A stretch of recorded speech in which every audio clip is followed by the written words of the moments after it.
We're going to put together yet another pate. I have in the machine some of the leftover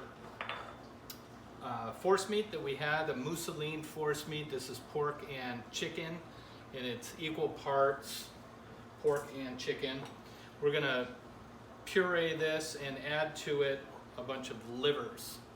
Into the livers, we're going to add some eggs, and then finally some cream and Madeira wine. So the first thing I want to do is loosen up this entire mixture. And I'm going to pour the Madeira in. That will kind of soften this up and make it easier for me to get the livers in.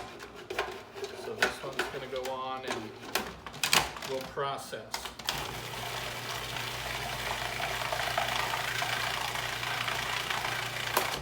Okay, so that's nice and smooth.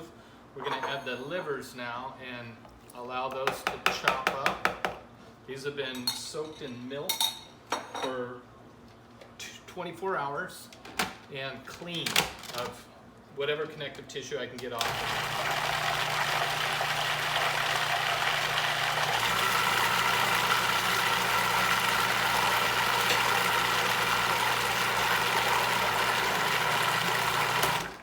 Okay, now we're going to add to it our seasonings. We have a little pate spice. We have a pinch, 3-finger pinch of TCM and salt. That's a tablespoon of salt.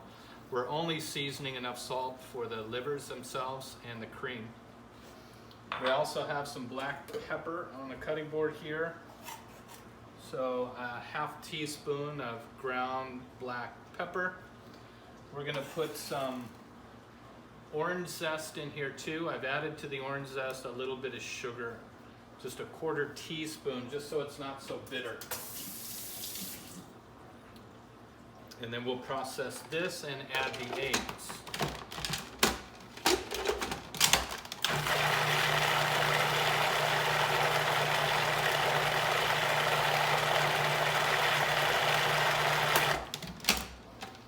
Okay, whole eggs. This is 4 whole eggs. So in effect, this is basically a liver custard.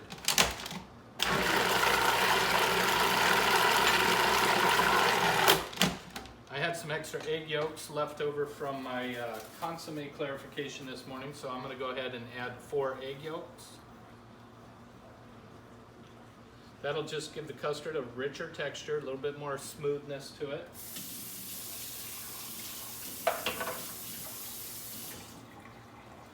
And then we'll go ahead and process this and add our cream.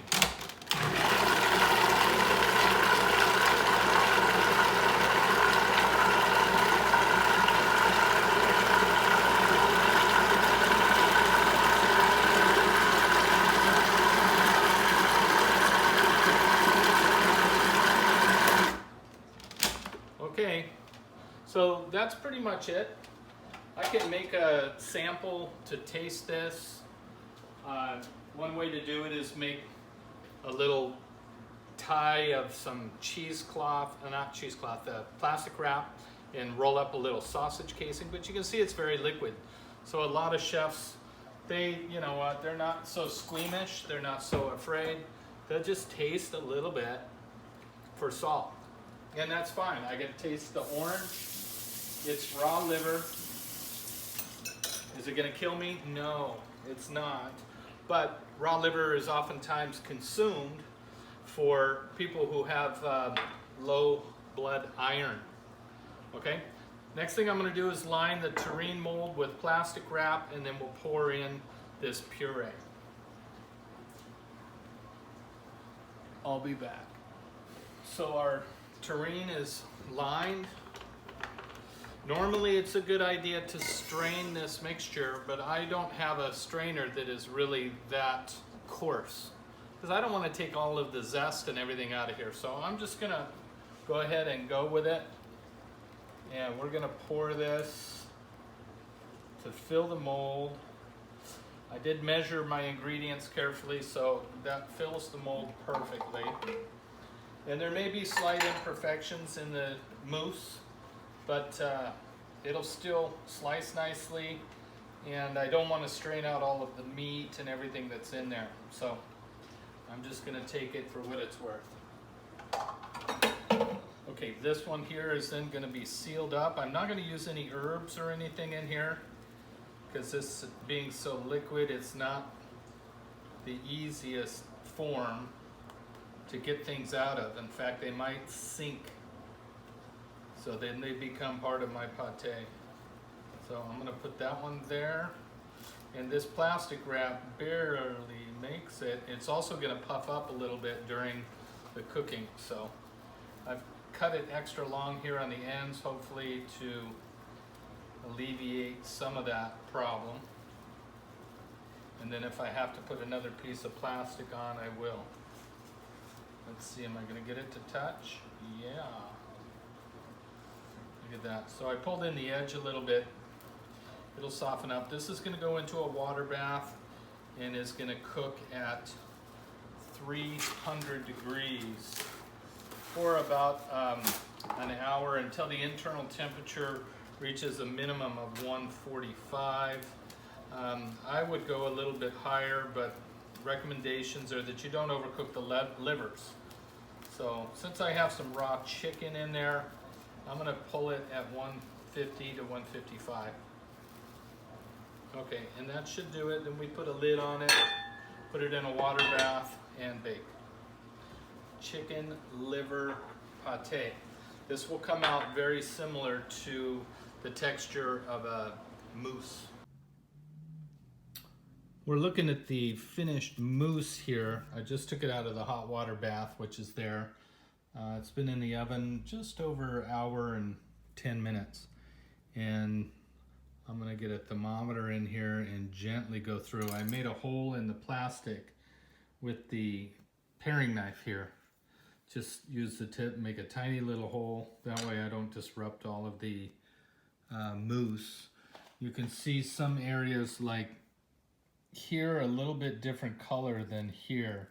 So this is the last area to actually pick up all of the heat, and it will carry over, cook a little bit.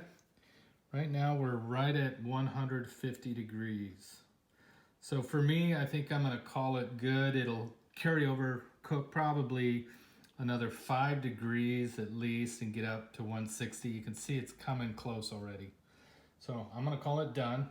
And then I'll let it cool room temp for a little bit. We'll put a board on there, we'll press it. You can see lots of bubbles in this one because it's a very airy mixture.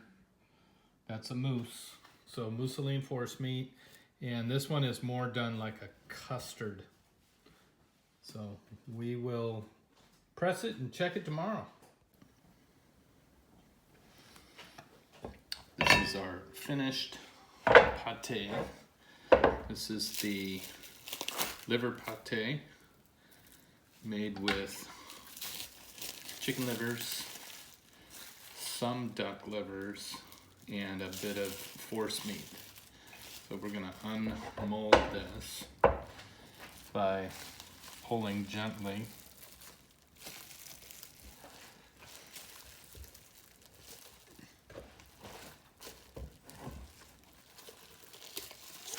There we go.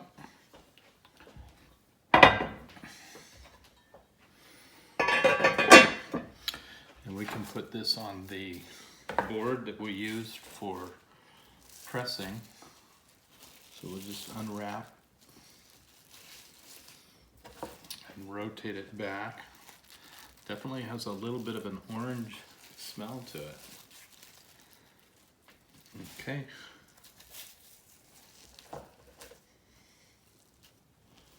Center that. That looks like a good pate. So we'll take a hot knife and slice. These are very gentle. You got to be careful with these because they do, they're very soft. This is a custard-like pate. So we'll have to slice a little bit on the thicker side. Take our time. Don't press too hard on these. And there you have the finished product. You can see how soft they are.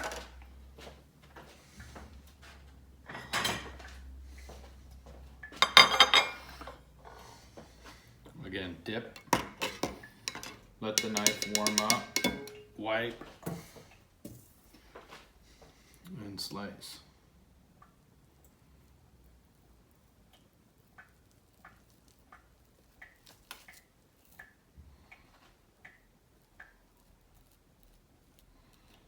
Nice smooth texture. Good. Okay, you can see little chunks of orange in there because we did not strain this. You could make it perfectly smooth, but that looks pretty good for me. I'm happy with it. Okay, liver pate.